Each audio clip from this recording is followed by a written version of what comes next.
Well, Congressman Grayson, Dr. Grayson, thank you for joining us, and congratulations. Thank you. So tell us when, how, and where did you meet? Okay. Well, we met on an airplane. As you've noticed, Alan is kind of tall, and I'm, well, I guess vertically challenged.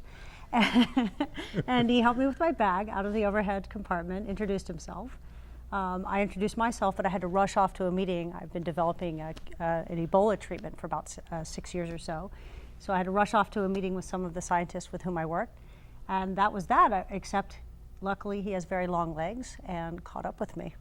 And Congressman, what happened after that? Well, I'll tell you, I have a lifelong love of science. I serve on the Science Technology Committee. I went to the Bronx High School of Science, and I found it fascinating to talk to somebody who does science and health every day. She's a biomedical researcher.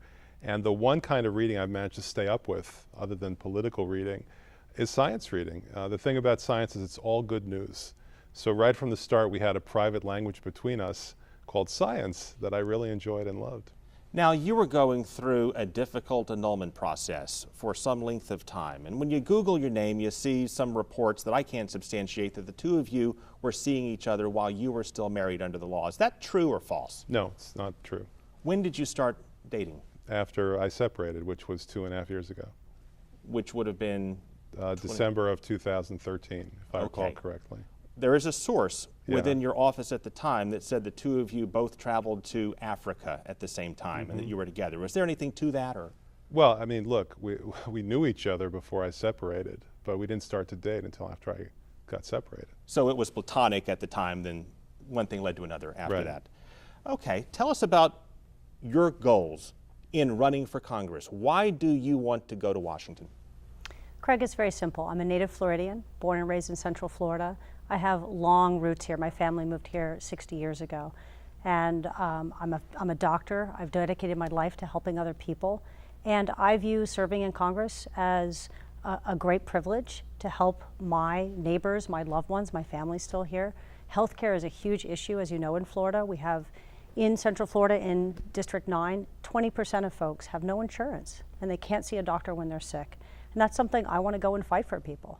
And you've worked within the pharmaceutical industry. You're aware of the rising prices of drugs. Really a question to both of you. Where do you stand with Bernie Sanders and Hillary Clinton both calling on Medicare to have the ability to negotiate drug prices with the manufacturers? Do you agree or disagree? Yeah, it's a challenging question, right? I think the issue is really patient access to medicines.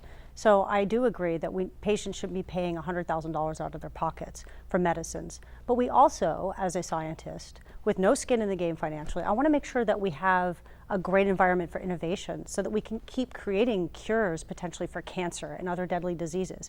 And that's what patients want too. But we also can't have patients going bankrupt to pay for their medicines.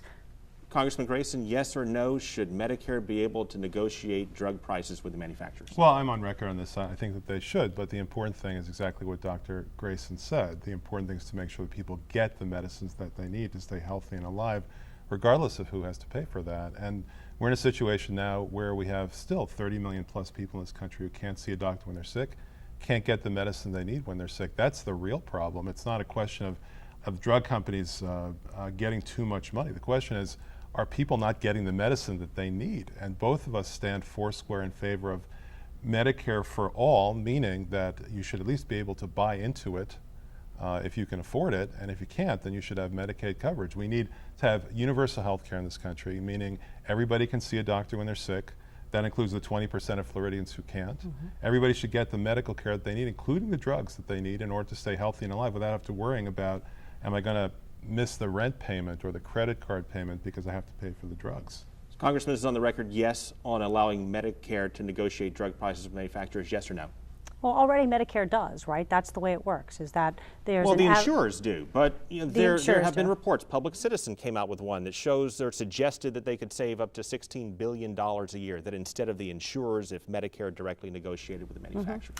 Well, I mean, look, I want to make sure we have innovation. That's the one thing I'm worried about with this. We do in this country benefit tremendously of having science help patients' life. That is the one concern I have. I don't stand for companies, I stand for patients. And at the end of the day, I want to do what's in the best interest of patients. Yeah, let me point out, if I may, let me just point out the system that we have now, which is not that Medicare pays whatever the drug companies want. That's not the system at all. Medicare pays the average prices that everyone else negotiated. pays. That's what I was trying to say. You know, it's speculative to think that there'd be further savings. Maybe there would be, maybe there wouldn't be. You know, it could be 16 billion, it could be zero. Could be zero. With that in mind, are you a yes or no? I think I've answered your question, Craig. Medicare already is dealing with negotiated prices. I want to make sure we have innovative new medicines that can save lives. You were telling me before the interview you're from Melbourne. Tell us about your record of action within the district, which now includes much of Polk County. Sure. So we have obviously Polk, Osceola, and Orange County. I am a doctor. I'm from this area. As far as my record of action in Polk County specifically, I have not lived in Polk County, but I can tell you, again, we've got 20+% of the district that has no health insurance. I've spent my life improving the health of others. I've treated patients that had no insurance. I've done house calls in pretty tough neighborhoods, including Ferguson, Missouri. I've also spent many years treating veterans. So I think that my record stands for itself with respect to one of the biggest issues of the district. If of anybody that's running in this race, I have the long-standing, lifelong track record of helping to improve other folks' health. And that's what I'll do in Congress. And to be clear, Congressman, you are supporting your wife in her bid to replace you, yes? Of course. But you've expressed concerns about Democratic leadership putting the thumb on the scale in your race. To the issue of you putting your thumb in this race, beyond the fact that you're married, what's the difference? She's the best candidate. It's that simple. I mean, people don't want a career politician for this job.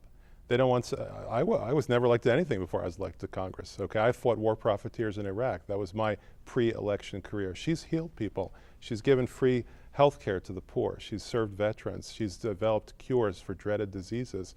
That's the kind of person we need right now, especially with Zika looming. It's a blessing that somebody like this steps forward. She literally knows more about the Zika virus than anyone else in Central Florida, and here she is running for Congress to save us from this dreaded disease. Dr. Grayson, you have the final word. Reach out to voters, tell them why they should vote for you on August 30th. Look, I'm here to serve the folks of Central Florida. I've been very blessed in my life. I'm the first woman in my family to graduate from college, and I've become a physician. I really want to make sure that everybody can see a doctor when they're sick, that we expand Medicare to cover eyes, ears, and teeth, which it doesn't do right now. And I also think that senior citizens deserve a raise because the cost of living adjustment right now does not adequately cover the cost of health care. So I will be a champion for folks of Central Florida, and it would be a privilege to serve them. You know, the Grayson platform, seniors deserve a raise, giving people the cost of living adjustment they didn't get this year. Expanding Medicare to cover eyes, ears, and teeth, increasing the minimum wage, making sure that everybody can see a doctor when they're sick. This is something that could be so effectively brought forward by having one member in the House, one member in the Senate. We've literally never had that before, ever in the history of this country. And frankly, I'll tell you that there's no coordination at all between the House and the Senate. Think of all the good that we could accomplish together. Congratulations on your marriage, and thank you both for joining us. Thanks, Craig.